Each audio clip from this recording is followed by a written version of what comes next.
Wonderful to see you here, and we will be welcoming Inna Krasnoper today, who is a third poet from Berlin featured in our series this semester. It just so happens. Before I introduce Inna briefly, I just want to say that Inna brought some of her books, which she will be glad to sign for you if you would like to buy a copy at the end.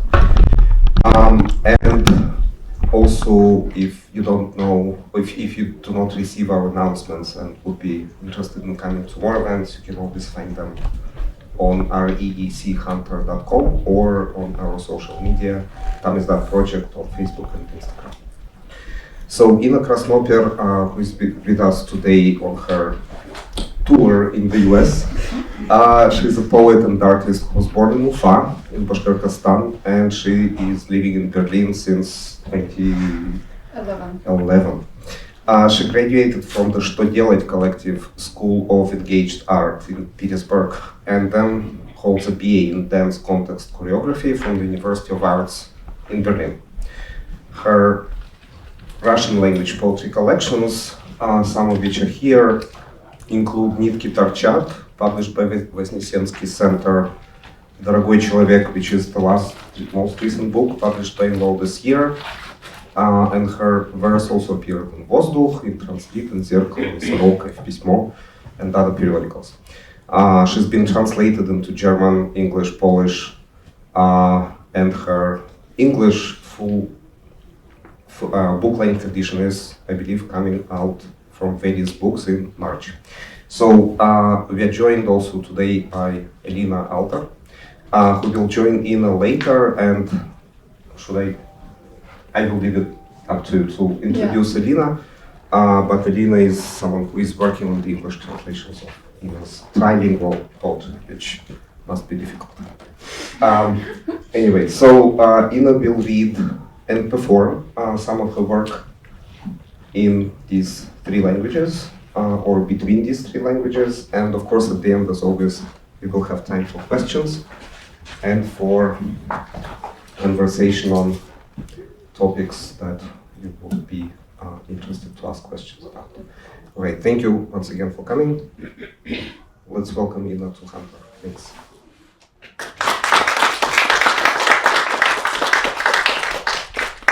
Thank you for my part also. Thank you for coming after Boston, making it to this next night. I'd like to start right away with two poems in translation that would provide the frame, and then I'll talk a bit about what I do.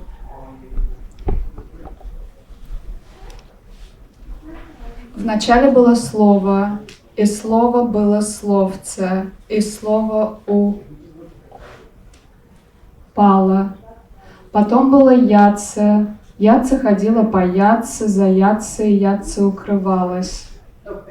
Потом возникла тыце, тыце казалось хорошим, но таким не было.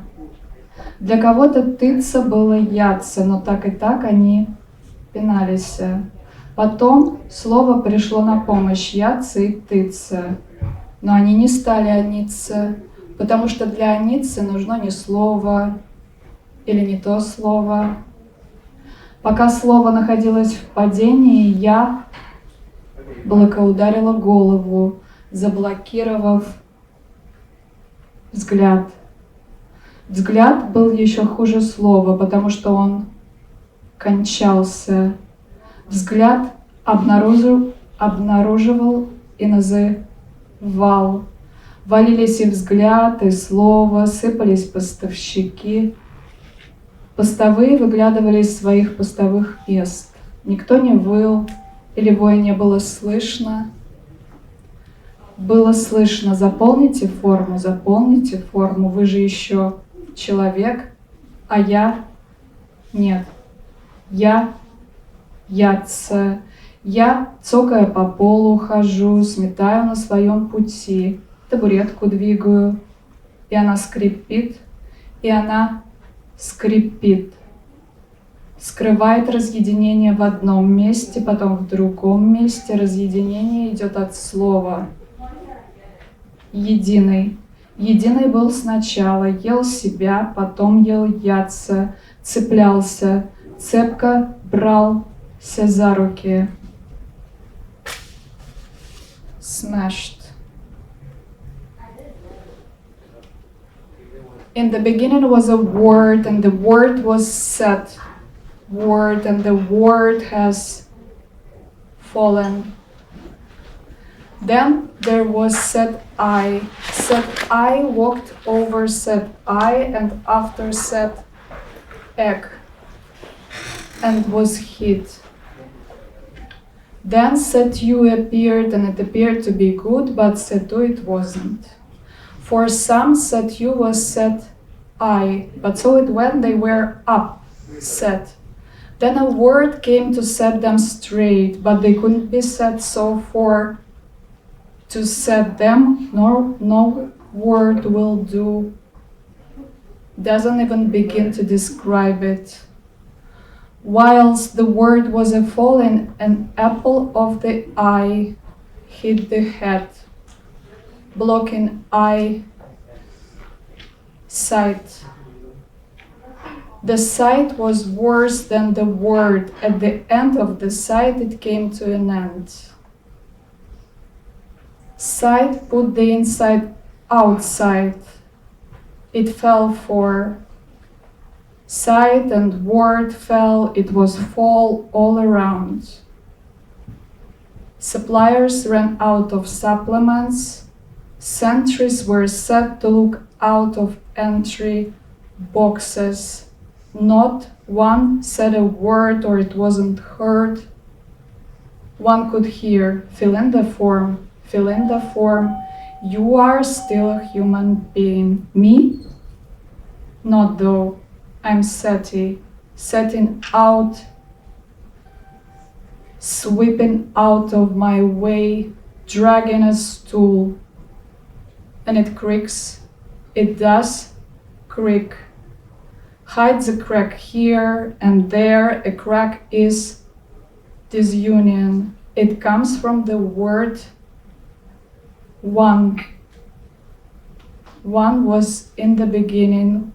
One ate oneself. Then ate sati, clung, cleaved, bound hands with hands. Раскованный. So just a couple of things.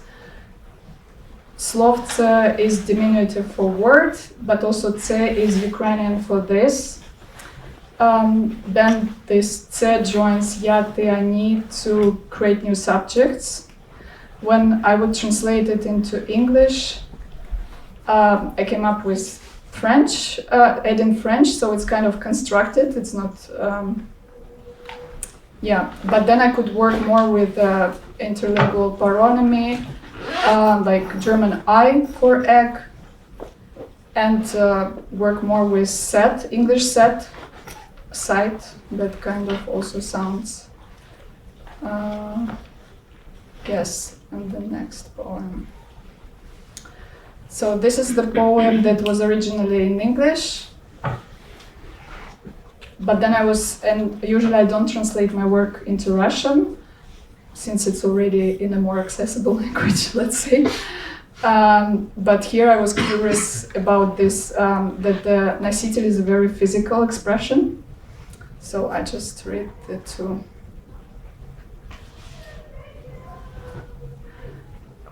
Native speakers don't traipse and trip. They trudge a trunk, they stick with nature, they stay naive at one with sticking. If they move away and remove, they turn into notation speakers, or else novelty speakers, or else spooks and notionals. They bear their notes as instruments. They drop the rudiments of rude nativity. Who will pick up those droppings? They build on, drill, and cry, kruskot, cats. They say shibboleth with a shh and keep going through borders. They put on put on language Anzüge and find Umzüge a drag. Notation speaker aka notional, world emotional, good at gratitude, wise owl of acknowledgements, speaker of notes, speaker packer, they packed off, they couldn't bear it, they pick up where they left off. Носители языка никуда не несутся, потягивая лямку, они остаются с природой. Выносливыми в единстве просто остаются. Но если они выдвинулись и отодвинулись, они становятся носителями нотации, или носителями новизны, или песцами и переносчиками. Поигрывая на струнах, они носятся со своими записками, написывают и набрасывают вокруг рудименты родного. Кто подберет этот помет? Они надстраивают, дырявят и выкрикивают крюс-кот, котики. Они шипят, как полагается, и продолжают проходить через границы. Они надевают языковые анцуги и находят, что переезд затянулся.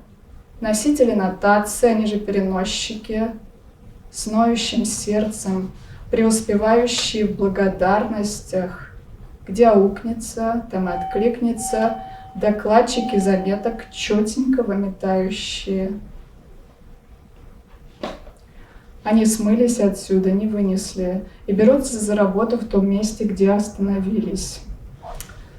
So this is quite a recent poem, and I thought it kind of helps share about what I do. I started to write in Russian when I was living in Germany. Sorry. It's a bit,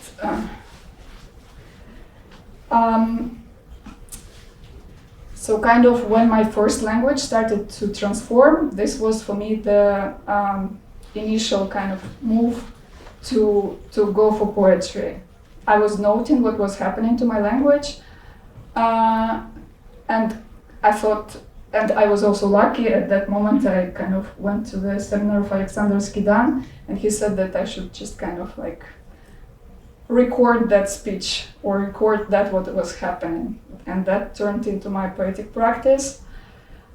So somehow it was from the beginning displaced from my country of origin. And my first background is in contemporary dance. One of the tools that contemporary dance uses is real-time composition. I learned this one in Lisbon, actually, from João Fiadeira. And the first principle in this method is to observe what is already there. To kind of, before you bring in new information, you arrive at a place and you start observing and kind of find the first event. And I think this kind of resembles in the way how I write. So once you kind of start it, then you develop further from what has just happened. And you create possibilities and pick from those possibilities.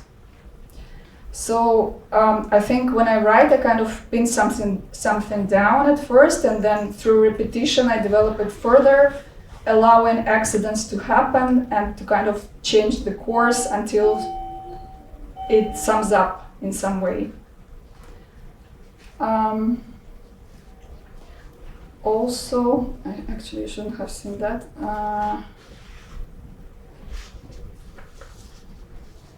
So yeah, when you write this down, it sounds better.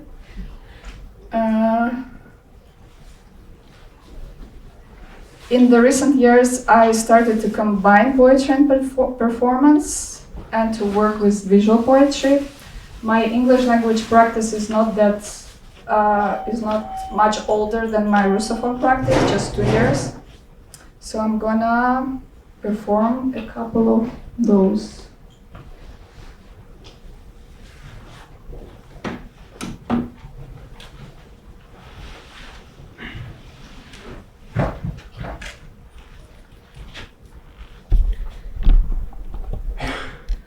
How long is the letter I? How lonely is the letter I? How long is the sound U? How deep is the sound? How deep is the sea? Have you seen the letter I? Did it show up? Did it show down? How long is the downtime of a downing letter I? Of a drowning letter, of a drawn letter, of a gesture of letter to the left, of a left letter to stay unattended, unended, in a long sounding ungestured letter, in a let be letter, in a let it letter, in a letter trying to tell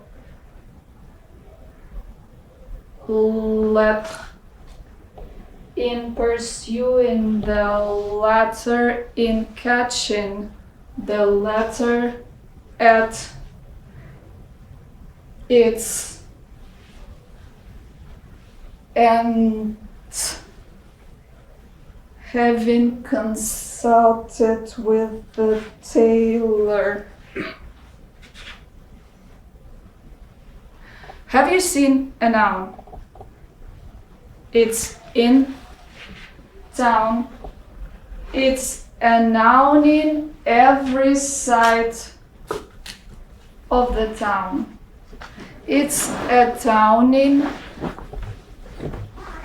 announcing the town. It is pronouncing that the town is a town. Atop of the town топчутся люди. Tapping on the town, making it more towny. A typical town with some typos. The type of a noun to stumble upon and go down uptown. On top of that, is a town also the place of a swamp? If you want to swim around, come visit a liquid town. Liquidate in all the angles about town. The town could at least have some pumps. A town can't have too many stumps. But on the other hand, a stump was once a tree. At least this poem will not be getting into print.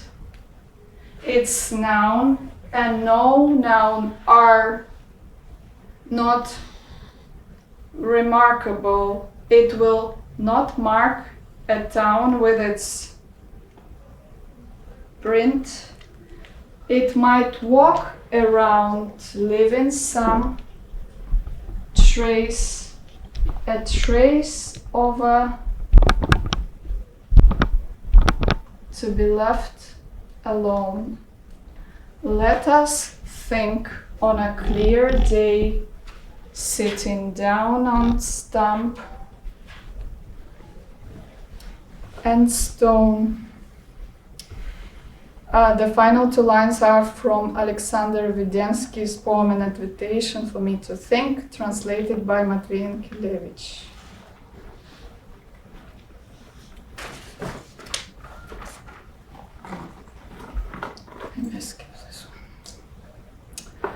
So some of my poems are really mixed in 3 languages, and one of the strategies that I found is to do this fragmented translations next to the line.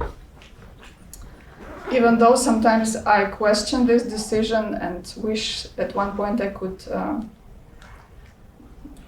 skip those glosses. Hi, I'm your reader. I'm reading your work. I stay on my side of the lane. I outline what is here on the line. In the landscape of your text, in the scope of vermeiden, vermissen, misreading, mistreating, misreacting, vermischen. I get mixed up. Я теряюсь в твоем тексте. Я теряю ориентиры. Poetics или поэтика. Поэтики множественного или единственного. Fourth person singular. Fourth person they. Versehen. Aus Versehen habe ich hier was anderes gesehen. Geredet. Vehicle. Art as vehicle. Vehicular language as opposed to язык перемещения, язык колесо, языку звук, свыкнуться тут, sich gewöhnen, останусь здесь, взвесь, взболтать, пассеровать, взболтнуть, вывалить, шлепая, тащись на шлептау. За птичкой. Yes, so in my Russophone work, at first I avoided saying yeah. Somehow for me the text was very spatial. I developed a very spatial approach, and for me, like this materiality of words was much more important. And when I started to write in English, it turned out that I is quite simple. And the same was for German. Also, English has fewer gender markers. But then what happened is that this I got back into my Russophone poetry, making it more affective and dense. So yeah, my recent Russophone book has a lot of pronouns. It also tries to shake the, for example, I use many pronouns at once, or plural for verbs, so that you don't have to address it to either he or she. And I would read a couple of those.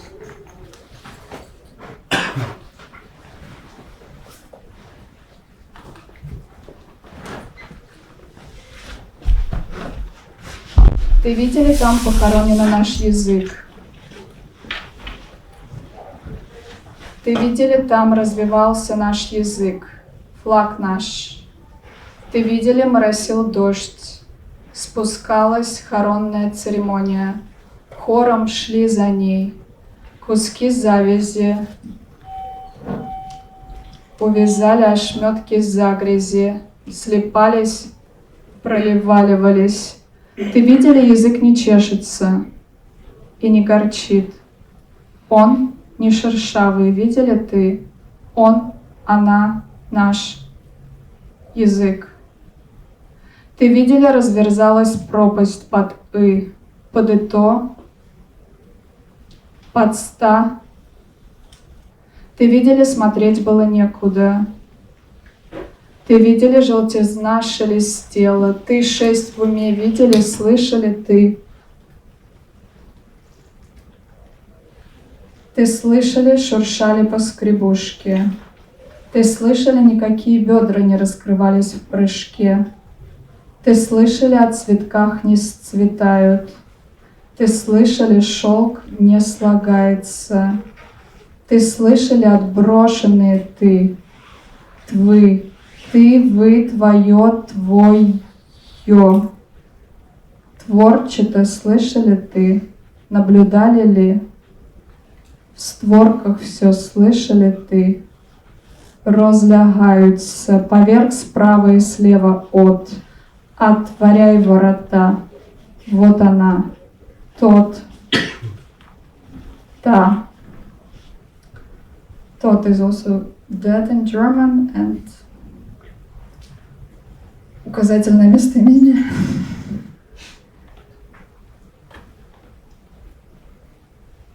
Я ненавижу слово «нация». Sorry, this is the last one without translation, then we will have a couple. Я ненавижу слово «нация». Нормально отношусь к nation. Я не нагляжусь на себя и не избегаю I. Я избегалась, но не устала. Я müde, иногда ermüdet. Я tired, иногда tired again. Я не вышла из строя и не устала. Я машина, иногда механизм. Я в меху, иногда механизирована. Я навижу, иногда завидую, завидую завидом, захожу за ходом. I'm walking toward the future, but don't see any. Будущее. I don't give a fuck how you identify me, but I know exactly how you would. I'm surprised when being liked. I'm dejected when being ejected. I have a meeting today at 12:45. This means I'll finish my kasha soon and walk toward. I want to pass by безумный обед. Thanks for invite, dear цапля. Invite, просто ничего не добавляй.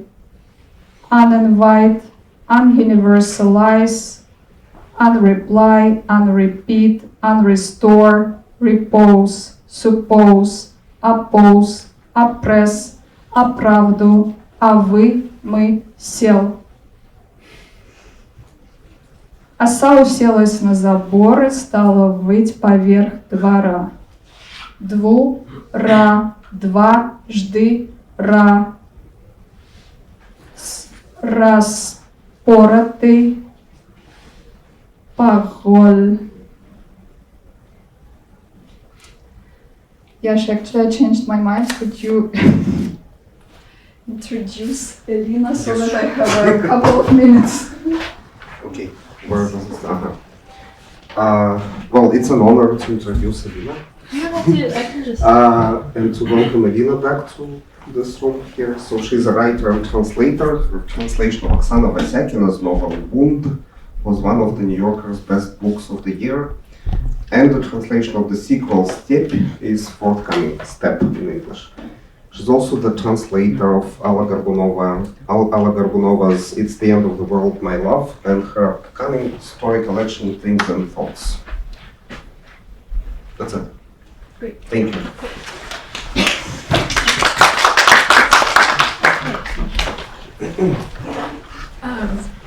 So it's been, can you guys hear me? Is this on? So Inna and I have been working in person, which has been a nice change. We've done some work prior to this remotely. And you can imagine 3 languages plus Zoom is like a 4th layer of difficulty. So yeah, I'm going to read, I think 2 translations that we've been working on over the last couple weeks. And I'll read the in development English version, and then we'll read the original. A comet has fallen on my land, rolled off the tongue, unbidden. Not your tongue, Gitta. Every night above my land, comets flash by, tugging at the tails of my dreams, and yanking them out for good by the root. Every night my land fills out the district of Chertanovo, walking, stalking every street, the comet watching widget, whirlpool pattern. My land stands intact, insinuating the facts between the letters. Tactical blows below the beat, the belt, below, bellow. My land scoops up its train and glowers, crows, caterwauls, like a caterpillar. Gathers its train and rolls on, roils off, wraps up, rushing away from my land, the Opitne dark forest villagers, going by woods, by weight, shimmying down, downing shame, like a patterned scarf wrapped around, fraying out, fluttering forth. For once a quarter, the hour beats, the stale corpus of the bone-weary station, missing its jawbone.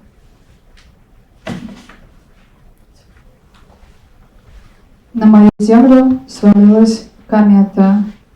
Она сошла с языка, но речь не о нем.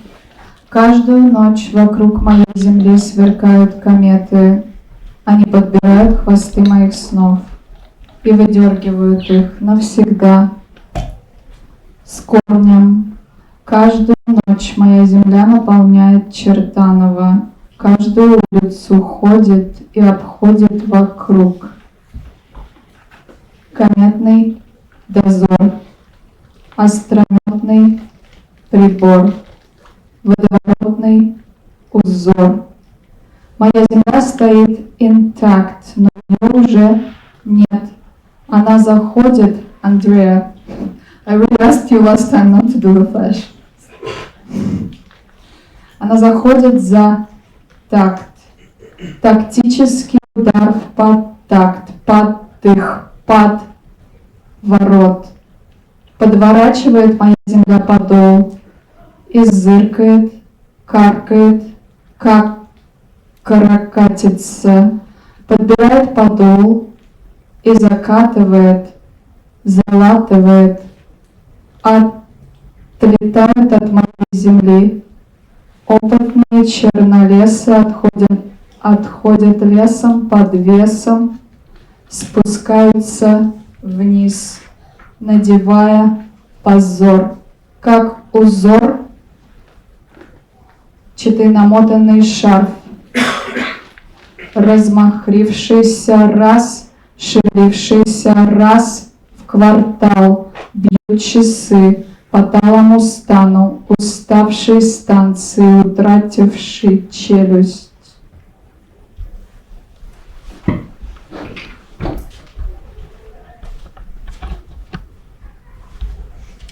Dear person, what grounds are you on here? Dear person, what are you going here for?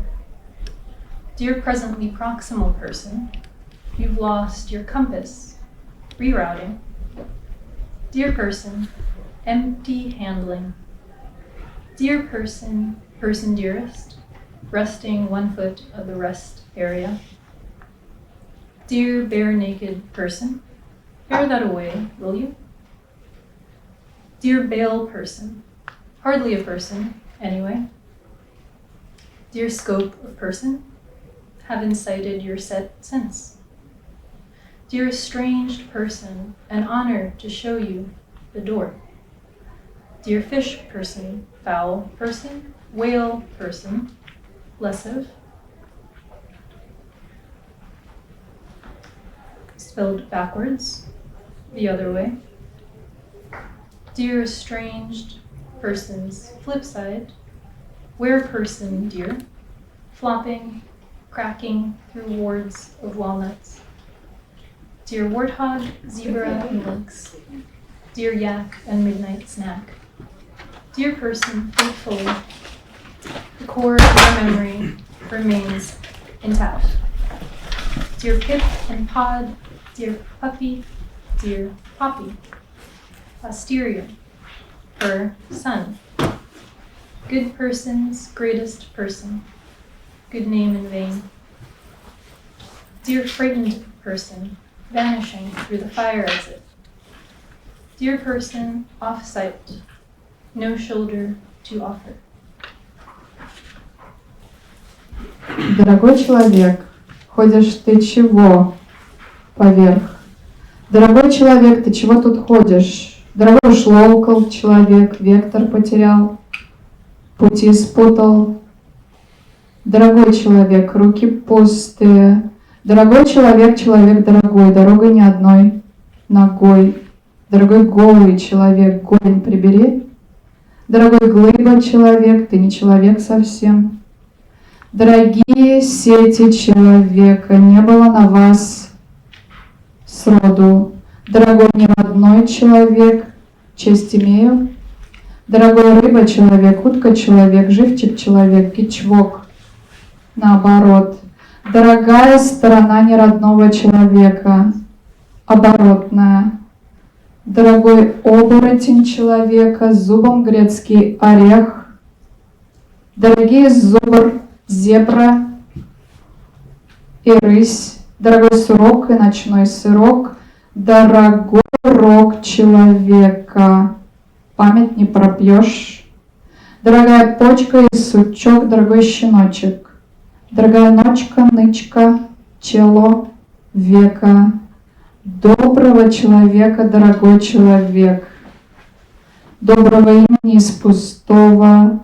Дорогой спутанный человек из спуска. Дорогой покатый человек без плеча. And I'll finish with the poem that I skipped.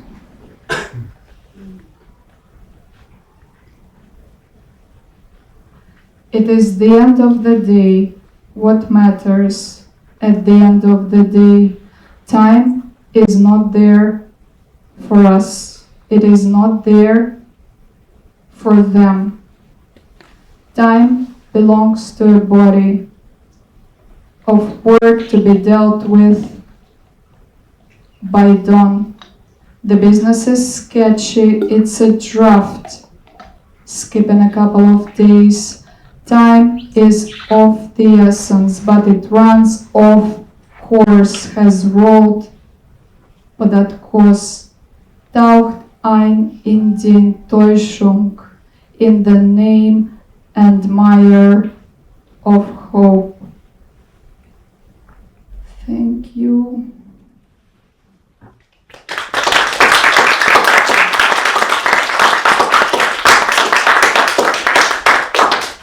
So yeah, observations, questions, comments. Thank you, Inna. I wanted to ask you a question about how you view and define your translanguaging practice, because I noticed that like profiles about you online, some of them distinguish between, like some of them define you as being a translingual author rather than a multilingual author. And there's that idea that we use a translingual paradigm instead of multilingual paradigm because languages do not have to fit inside these, you know, quote unquote rigid, strict boundaries. Mm-hmm. Yeah, so as far as I know, not all multilingual poetry is translingual, so the translingual would rather be the one that doesn't exist in a monolingual paradigm. So I think I work kind of in both. So sometimes for me it's literally about mixing languages, and sometimes it's rather about how the languages influence each other and how much you already don't distinguish between, you don't stick to kind of one space, so it's a space in between. Does this a bit specify what you asked? Yes, I was thinking there's also this line on your profile where about how languages jostle each other. So is that how you see the languages that you speak? Are they jostling each other? Are they in some kind of competitive nature with each other, your linguistic identities? I think they are multiplying me rather than, so sometimes I feel like I have a couple of faces that are not exactly separate, but still, I guess my Russophone work is different from my English language work. Josel is probably it's something that is used for my chapbook. That it's really multilingual.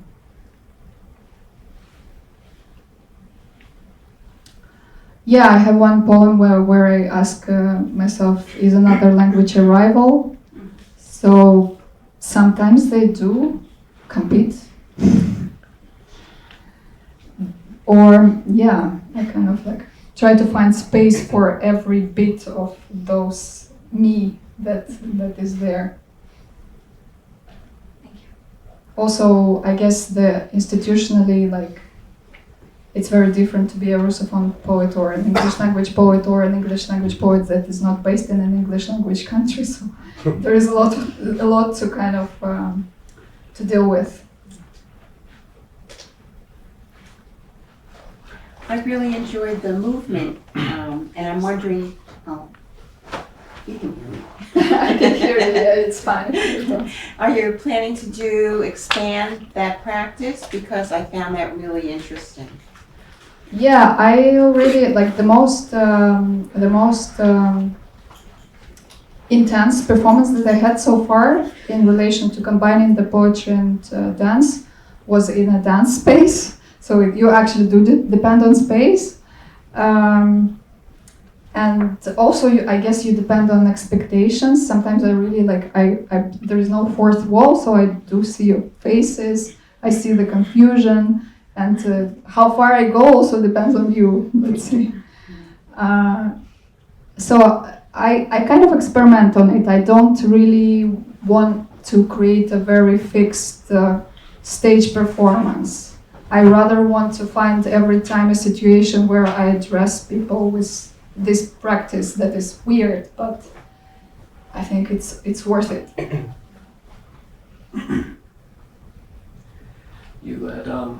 You had said that the way you dance in many ways reflects the way that you write, and that as a process it kind of figures itself out along the way.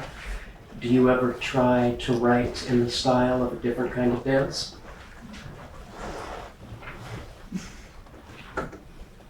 To write, I have to repeat it. To write in a style.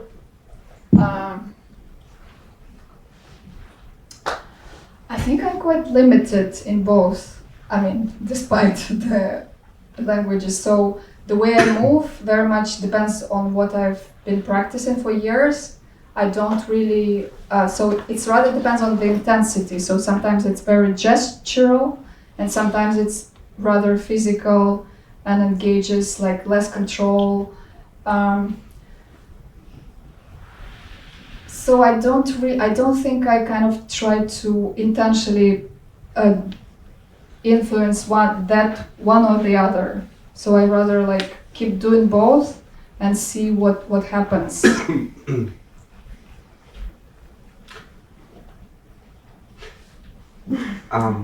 Is this also a different language for you, the body language? And in this sense, is this kind of bilingual poetry in the sense that one language is verbal, the other is non-verbal? Or is it just yet another language that you add to the at least three verbal languages? Mm. No, I think the physical language is quite different, so I wouldn't count it on top of those. And it's also not that much a language, rather a communication or embodying something. Mm-hmm. Because you don't have an alphabet, you rather go for it. So the body kind of becomes the communicator. Yeah, but sometimes I do, when I do these Facebook posts, when I invite people to the readings, I say, there would be also another language that all of us understand without the knowledge. Which is also not true, actually, because, I mean, so if you've seen dance performances, you have a different way of perceiving it than, for example, experiencing it for the first time.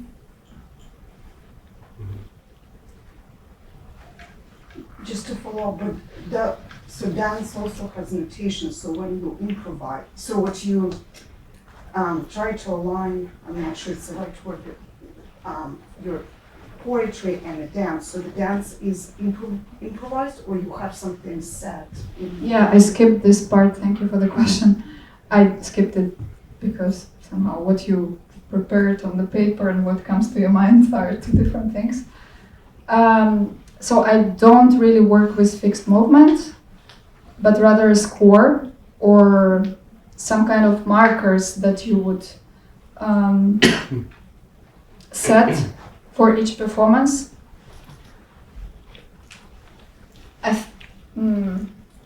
Yeah, so in this sense, notation, it doesn't translate directly. So notation is not in the sense that I wrote my movements and now I perform them, like with poems, but notation rather about noting what is happening and keep going from what is has just happened, something like that.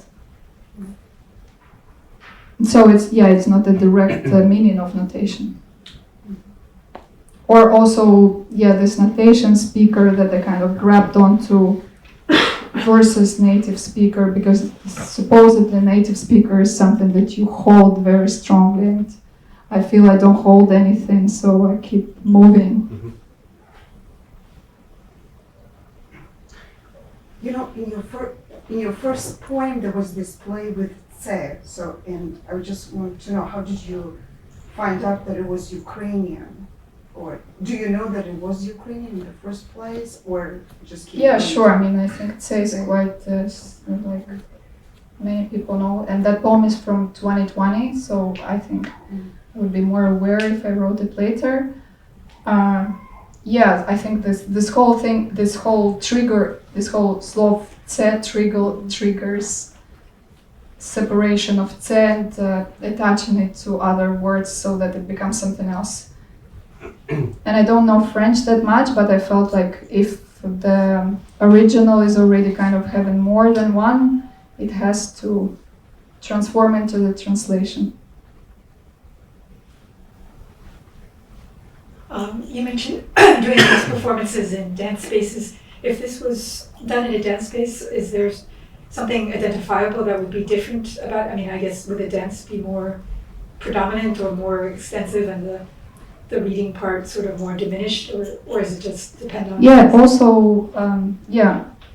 For sure.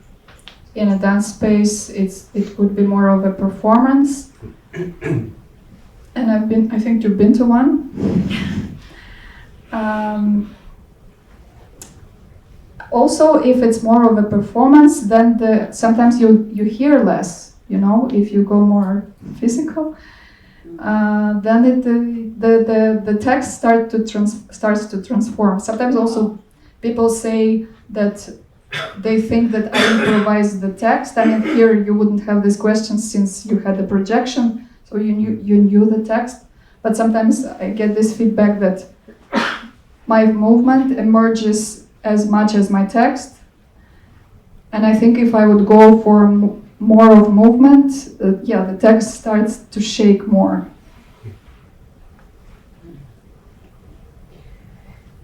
Do you have kind of a model of an ideal reader for your text? Because it seems like you need to have a little bit of this and that languages just to get a flavor, texture, which you're doing, playing. Because if you don't know like German, so it might be lost. So I think this is quite a common question when we come to multilingual poetry. I guess my perfect reader would be trilingual, but at the same time,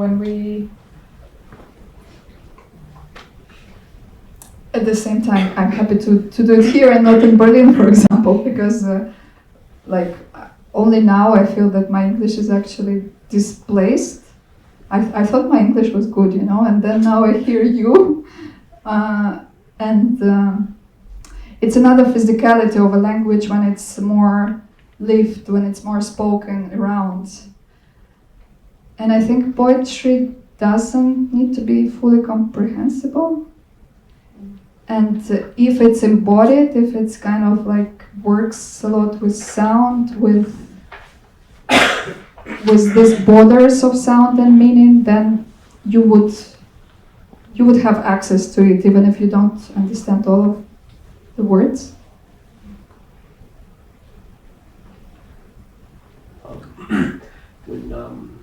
When you first started writing like this, or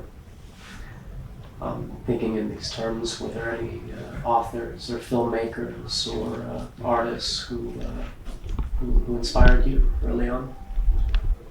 Eugene Stashevsky, obviously. From German, Auliana Wolf. I mean, I cannot say that I really need I really need someone doing similar things. Sometimes also a very direct poetry inspires or triggers me to write the way I do. So, yeah. I mean, Елизавета Mnatsakanova is an important name to me, but rather after I already developed my poetics, when I would read more people, I would understand, I would feel more connection with her. And Marina Tёмкina was somebody I enjoyed in the last years. Her book from Annulet, what is it called? It's a selection of your work, right? So for me, it's also really interesting when she translates herself back to Russian, from English to Russian, because I don't do that much, and I think it kind of gains another humor when it turns back to Russian. Yeah, so I think it's like bilingual poets are important to me. Somebody who bears this experience of going back and forth. Speaking of going back and forth, is there any specific inspiration as far as going and walking and moving goes? Because none of those poets, to the best of my knowledge, do that. Those that you've named. You mean they do walks? Stashevsky doesn't. But so this added element, or maybe the most important element of dance poetry. Dance poetry? Your dance poetry. New genre. Did I just coin a new genre? Anyway, whatever it was, does that have a source? Where is this coming from? I've seen a couple, or maybe just one person doing something similar. It doesn't come from anywhere. It comes from both practices that I did and a curiosity to combine them. Also because like when I did, for example, this visual stuff, like you really learn the poem quickly, because you keep repeating it and it kind of repeats in your head. And once you know the text, it's also a different way of pronouncing it. You don't have to follow the text anymore, so you can just exist with it a bit more. I'm not sure, I'm replying. Also, I record my texts and I edit them, so you can hear me on SoundCloud. That also makes me repeat, and somehow also performance is about repetition, even if it's an improvisation. Performance is something that you restart, that you arrive at a place and you restart it. Poetry, it's written. So I was just curious, what if I do both at the same time? Also kind of like you overwhelm yourself. And that I think makes a different...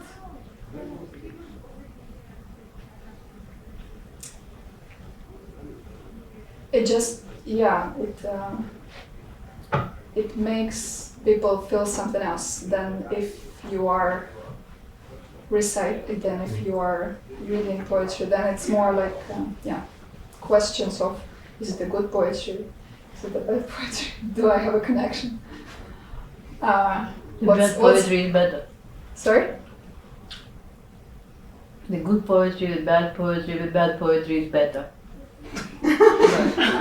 Sure, I mean. Can I ask also? Yeah. I find it, I do a lot of visual poetry, but not like that, and I show it. But show it in terms of exhibit, sometimes on the wall. But I was interested in this Aitse.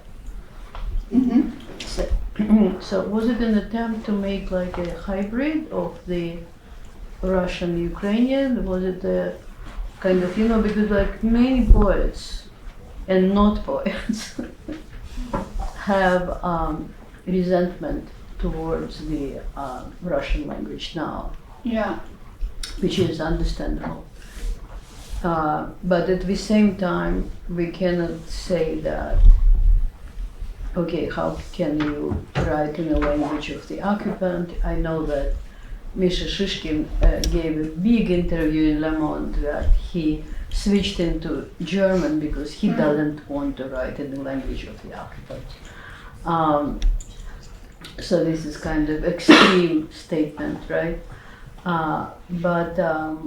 So I'm interested about that. What was this attempt?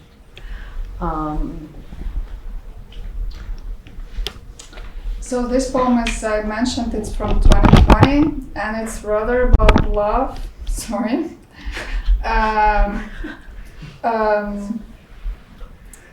Somehow I made a couple of trips to Kiev back then, so it was a bit in my awareness. I didn't address Ukrainian in this one in any way politically. I do have a couple, like a bit of Ukrainian in my recent book. That is more like intentional and not intentional, but let's say, for example, Rozdягаються is from Люба Якимчук, one of her poem, or for example, I even tried translating her into English, this famous poem Decomposition. What do we call it? Rozkładania. So I really try to be very careful if I bring Ukrainian into my poetry.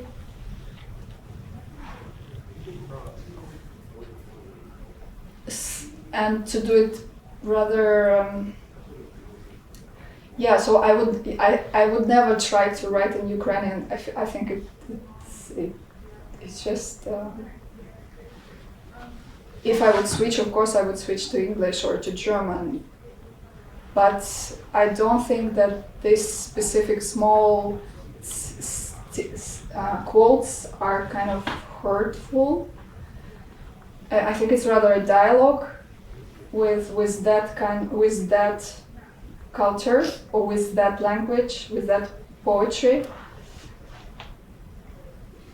About writing in Russian, I don't know if it's part of your question, if one should keep going, or how does it... This is a wonderful deconstruction, it's this one. Yeah. Because it seems like it is impossible to use it directly or literally, bukvalno, literally.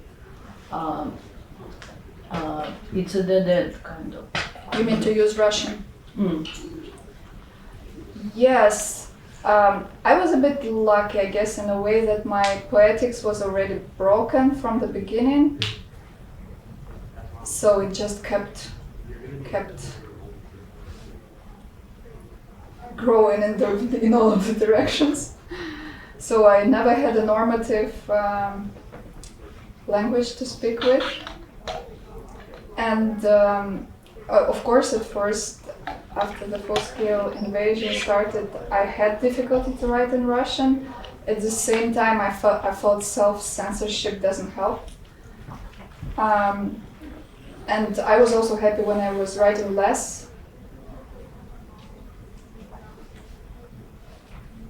And sometimes I even see this rather as a rest over. So my Russophone poetry is something that remains there just because it keeps going, but I don't.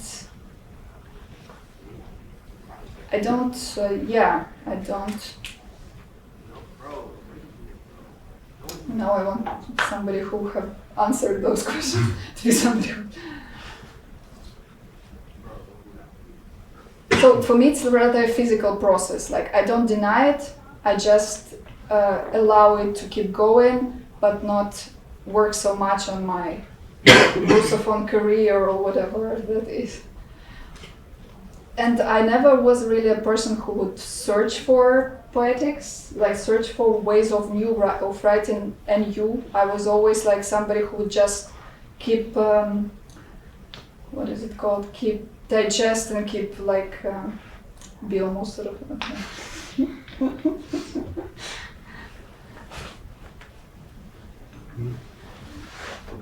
Two questions. Yes, please. You mentioned the word displaced at a certain point, and to me, a lot of your poems seemed to express this displacement of on the linguistic side and on the spatial side too.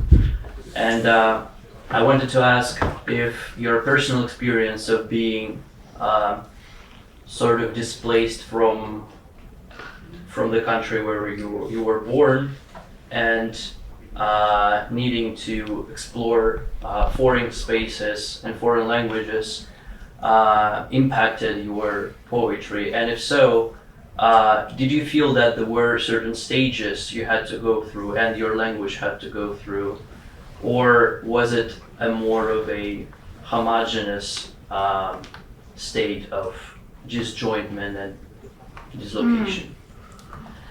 I did use the word displaced, however, I don't think it's exactly the word. It's rather an experience of being a migrant, so I don't feel very much this separation from my homeland in a way of, yeah. And about the stages, it's again like what I just said, I'm not somebody, I'm someone who observes what happens to my poetry. I'm not someone who would intentionally search for a new language, for improving. And it did change, and I think like what I tried to mention during the reading, that I started to work more with pronouns and with the abundance of pronouns and this разогласование, that the subject, like the verb subject, are not connected. Dissociation. Sometimes, yes, what I mentioned also, that I'm now using more I or ya, but it's not exactly I. But somehow it's more performative, maybe, in a way. I would like to ask you, can I ask a translator? And how do you translate that? Sorry, what's the... Yes, how do you translate that into English? Because English is a kind of analytic language, you know. It governs by very different rules than grammatical. Well, this one we haven't done, but we can. I think... I love your optimism. Yeah, we could try. I think we sort of just write a different poem that responds to the previous poem through conversation. So it's not, taking advantage of whatever English has to offer. If that answers your question. Yeah, I think just like quite a limited percentage of my poetry is translatable. But in German it's possible.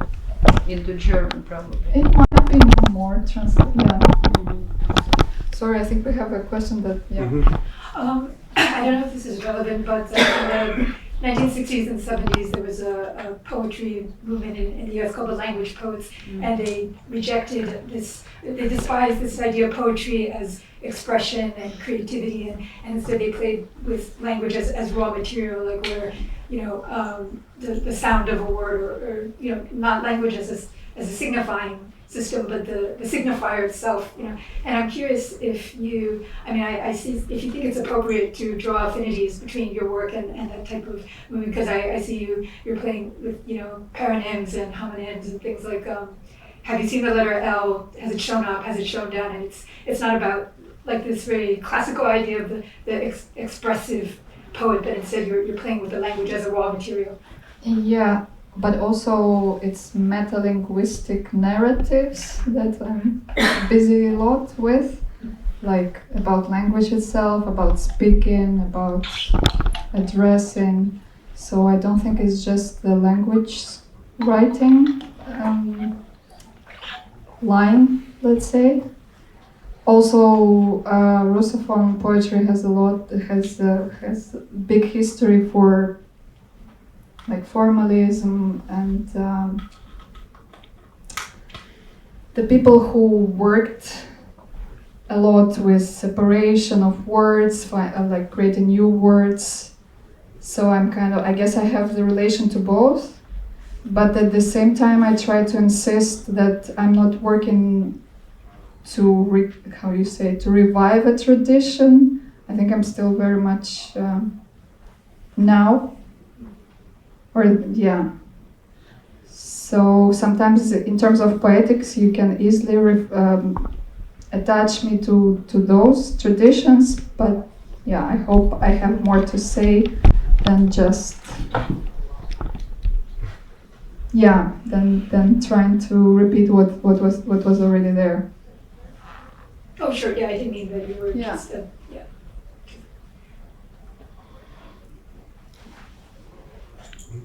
Okay. Hi. My question is about combination.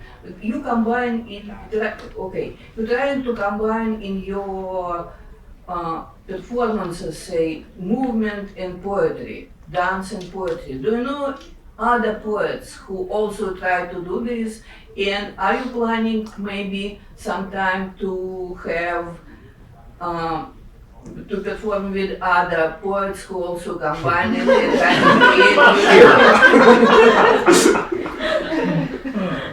create? I'm not sure I remember his name. He's from UK. Scott. Yeah, well, I have to look it up in my Facebook. So I did see just one performance that would do that, but also actually contemporary dance sometimes works with speech or with somebody else's poetry. So yeah, but they have more specific concepts when they do that. It's a nice idea to invite more poets who dance. If you know some, engage maybe public in some kind of game dance or some kind of movement. Participatory, yes. We could do that. And you've been to another performances. Yes, I saw. I'm sorry that I was late today. There is no uptown trains from my place. Well, maybe we have time for one or two more. I just want to say something, right? Sure. To follow up what I was saying, that I kind of also live in two countries, and in France we have it's a very remote village, very rural, 25 people, but we were lucky that we have neighbors who are incredible contemporary dancers. It's a couple. It's a gay couple, and we became very friends. And at some point last year, I finally, they wanted me to write something for them. Last year I did that, and I was thinking. So they said that we do what we do, right? Like with some other dancers, and you just read, because it's a little bit of the rap. Mm-hmm. And I thought, no, I can't do it. I thought maybe I lie on the stage, maybe I crawl, maybe I do something that would be so, because you know, like with this avant-garde, incredible male bodies, right? It's incredible performance. So I was thinking that the combination of the gesture, of the body language, of the movement, and the sound,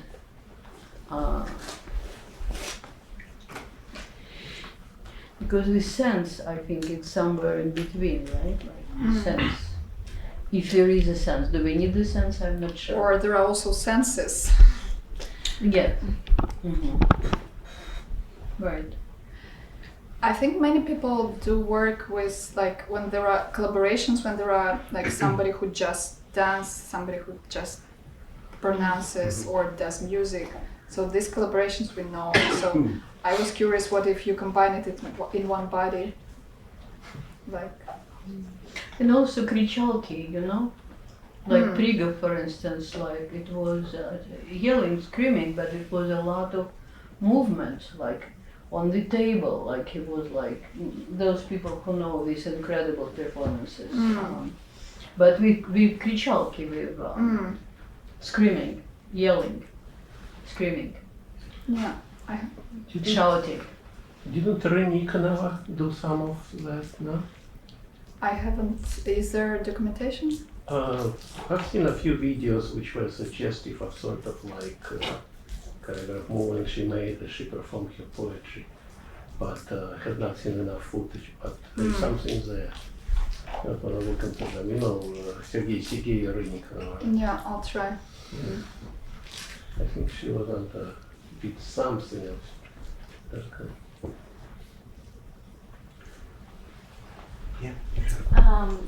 Thank you for wonderful reading. And so for me, when I look at your text, it is a little bit, for me, spatial dimension of it is already somehow is already there, because when it sometimes, because there is so much of this kind of like discover this accident, right?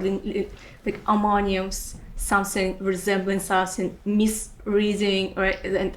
And so it is somehow as if like you're walking between the languages and you're finding this kind of accidents that create this kind of like intersense between them and even within one language. So to me, it's so I wonder what's your process behind it? How do you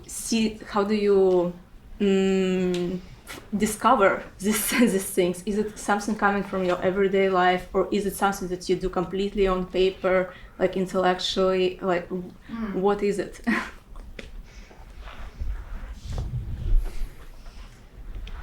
So I normally write in one go. I don't edit that much. So I guess it's really the movement that happens in the moment that I kind of record by writing. I do both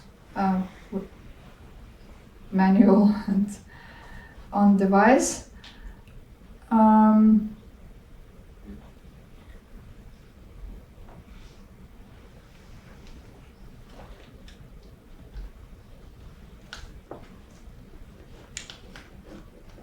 I think, yeah, this also, sorry, I'm a bit losing my concentration. But thanks for your observation about the spatial. It's just that you post sometimes on Facebook, right, or on Twitter or something, and it's also I just started to notice that you kind of like in continuous search of it, or it continues. Like in a continuous search of this. I think these are still like instances of that practice. Some poems I just forget, or like I don't have time to do with them. Others I get stuck with. Sometimes I do edit them in terms of like, do I really need a gap between the syllables, or should they start from a new line? But generally they already happened. Like the poem is already there. And when I write, I just kind of like keep repeating it, I guess. and keep like by repeating, keep going. And I do have one poem. No, it's not here. I do have one poem that emerged from a performance. Like I performed for an artist in Switzerland, and like I kind of remembered just 2 lines.